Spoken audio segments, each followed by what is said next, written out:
Sud Radio, comment va la planète ? Et donc, comment va la planète ? Nous recevons Alexandre Yachine, directeur général de la Fondation de la Mer. Bonjour. Bonjour. Merci d'être avec nous. Alors, beaucoup ne le savent certainement pas, mais 2025, c'est l'année de la mer. C'est vrai qu'on n'en parle pas tant que ça, finalement.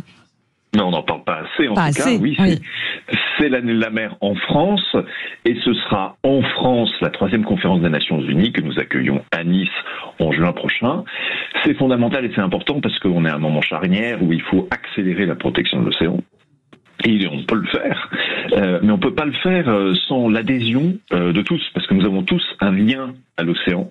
Et du coup, nous avons tous une capacité à agir. On a tous besoin d'un océan en bonne santé. Moi, j'aime bien dire que l'océan, c'est pas une cause comme une autre. En fait, c'est 2/3 de la planète. C'est évidemment la plupart des réserves d'eau de notre planète. C'est le régulateur du climat, la première réserve de biodiversité, la moitié de l'oxygène qui est produit annuellement, 1/3 du CO2 qui est capté. Donc c'est pas juste une cause comme une autre. En fait, c'est vraiment tous les équilibres de la planète qui dépendent de l'océan. Mais l'océan, c'est loin, c'est profond. Parfois même, ça fait un peu peur. Oui, on comprend pas nécessairement le lien qu'on a à l'océan. Et du coup, on s'en préoccupe insuffisamment. Et c'est vraiment la mission de la Fondation de la Mer. Voilà, c'est la mission, avec pas mal de programmes d'action qu'il faut peut-être rappeler, Alexandre Yachine. Oui, la Fondation de la Mer, sa mission, c'est d'accélérer la protection de l'océan. Je disais, on est à un moment charnière.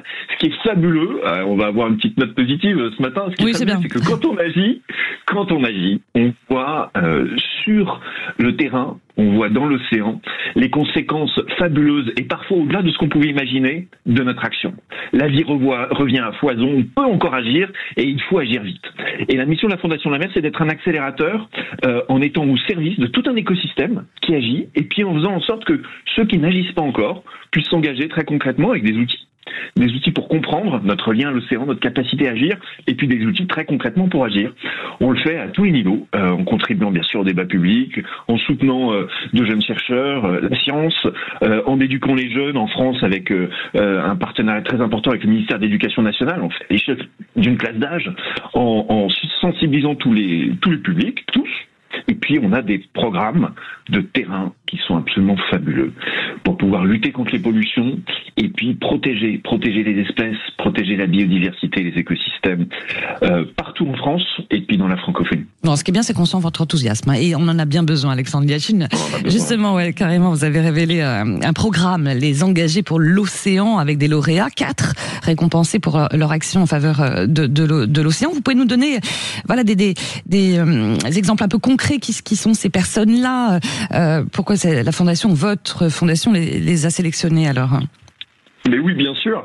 Comme je vous le disais, on a besoin d'être positif, on a besoin d'être engagé, et puis on a besoin aussi de pouvoir être inspiré. Et c'est tout l'objectif de ce prix, les engagés pour l'océan, qu'on a remis pour la 2e année consécutive en partenariat avec la Banque Transatlantique, qui est de récompenser, de valoriser des personnalités qui sont inspirantes. Alors qui sont-ils ces lauréats alors ? Qui sont-ils à l'action ? Il y en a 4. Il y en a 4. Alors ce sont des responsables associatifs, entrepreneurs, leaders d'entreprise et scientifiques, 2 hommes, 2 femmes. Donc il y a Hélène Labac, qui est docteur en médecine vétérinaire en écologie de biodiversité. Elle dirige Miraceti, qui est une association qui œuvre en Méditerranée pour pouvoir suivre, rechercher, analyser, du coup mieux protéger tous les cétacés en Méditerranée. Les cachalots, les baleines, les dauphins bleus, les dauphins blancs.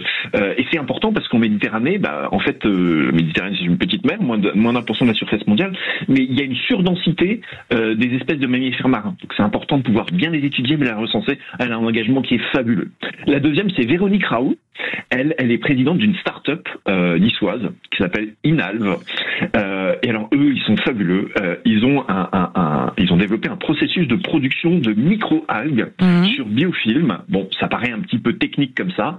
En somme, c'est essentiel demain pour permettre une aquaculture qui soit à la fois plus productive et plus durable, pour booster la productivité en donnant aux larves leur nourriture naturelle, c'est-à-dire des microalgues. Et c'est essentiel parce qu'on ne saura pas demain nourrir 10 milliards de personnes sans avoir recours à une aquaculture qui soit durable et qui nous permette de limiter les pressions aujourd'hui sur la pêche, la ressource qui est beaucoup surexploitée. Le troisième, c'est Pierre Bayerel, qui est un grand monsieur, qui est le fondateur et le directeur général de Mercator Océan. Mercator Océan, c'est un jumeau numérique de l'océan.